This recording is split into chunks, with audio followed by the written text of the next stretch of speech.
In 2013, Matchbox Pictures teamed up with ABC3, Millipede, Screen Australia, Film Victoria, the Australian Children's Television Foundation and NBC Universal to create a unique, immersive online experience to expand the rich story world explored in our Nowhere Boys TV series.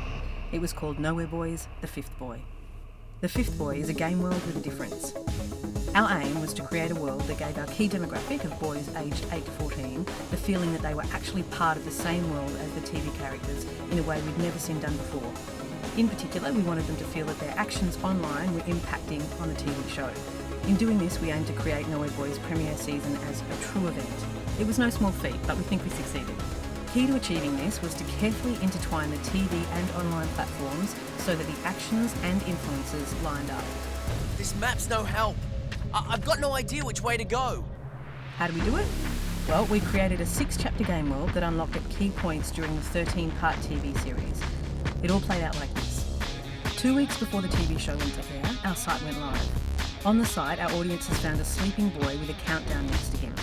10 minutes before the end of the first episode of the TV series was complete, the timer ran out and the boy woke up. When the TV ad ended, a call to action sent people to the site letting them know there was someone there who needed their help. When you arrived at the site, the boy was awake. You were immediately confronted with a dark force, and before you had time to work out what was going on, or even who you were, you needed to run. It was a battle for survival from the beginning. So you are the fifth boy, lost in a strange world, just like the characters from the TV show.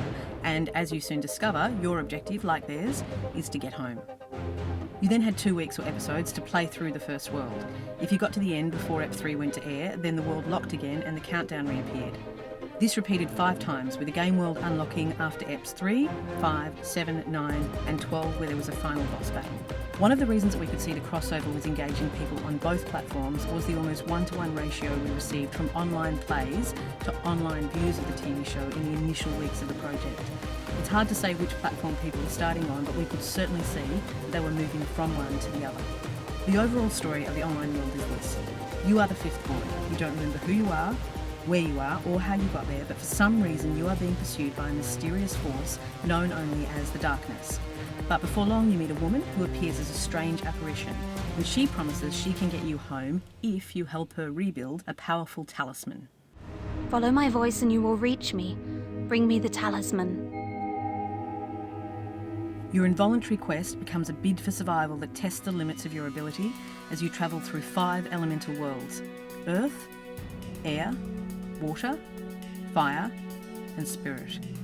It becomes clear that you share a common enemy with the Nowhere Boys and that you will play an integral role in helping them get back home. Your world and theirs are intricately linked. Our game world's set in a dimension called negative space. This is like a corridor you pass through to get to another dimension, and our fifth boy, you, has been caught there for reasons you will discover as you progress. In negative space, the walls between realities can get really thin at certain points, creating tears between worlds. Through these, the player has the opportunity to see and learn about the Nowhere Boys from the TV show. You see unique footage of how your path crossed with theirs in 2 realities, and also you get to actually pass objects through the tears into the world of the TV show. Then when the next episode goes to air, you can see the impact you had on the show. For example, as the fifth boy, you unlock a door, and when the TV characters arrive at it, they're surprised to find it open. Or you pass a bucket of prawn crackers into a pantry to help with a key escape plan. Any number of key things.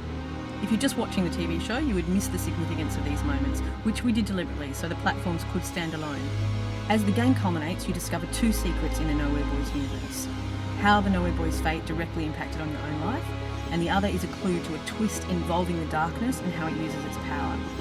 As both platforms converge in a final dramatic twist, you are key in a climactic event that has a major influence on the TV series, and you made it happen. And by the end of the game, your knowledge of the Nowhere Boys universe is far greater than any of the characters in the series. The crossover goes both ways though. For example, as your memories return, you eventually realise that one of the characters in the TV show, Roland, the bushman who's been living in the forest helping the Nowhere Boys, is actually your father. So he's been looking for you since your disappearance from the forest a couple of years ago. In the final clip that's released after the Chapter 6 boss battle, you're reunited with him. In episode 13 of the TV show, with the online mystery resolved, players are rewarded by seeing their game character return to his own dimension as he actually appears for the first time in the TV series, walking home to his father. The Fifth Boy was the #1 performing game on the ABC3 website for over 6 months. It was housed in a web page with lots of additional content, and ABC3 saw a significant increase in audience online engagement during the Nowhere Boys run. The whole platform has now been rolled out on CBBC as well. The online platform was so popular that we immediately released it on iTunes as well to make sure we were meeting our audience on all their platforms and that it could be played on a tablet. We were blown away with the audience response. Here's some of the comments that we posted online. Working in the sci-fi genre, the project was ridiculously ambitious. We had to work closely with the main TV show on every level of creation to make sure that the two worlds were consistent. This meant we shared script writers, the directors were briefed, we had special footage that was shot during principal photography, and this was really important to the integrity of the story. What this also meant was that as the narrative developed for the TV show, we were feeding things back into the game world, but also our game mythology has influenced the TV show. In fact, in Series 2 of Nowhere Boys, our online world has been even more richly absorbed into the TV series, which is very cool. We're really proud of what we've achieved with Nowhere Boys: The Fifth Boy, and we think the amazing audience response speaks for itself. It's a truly unique crossover experience, and as far as we are aware, it's a world first in multi-platform storytelling.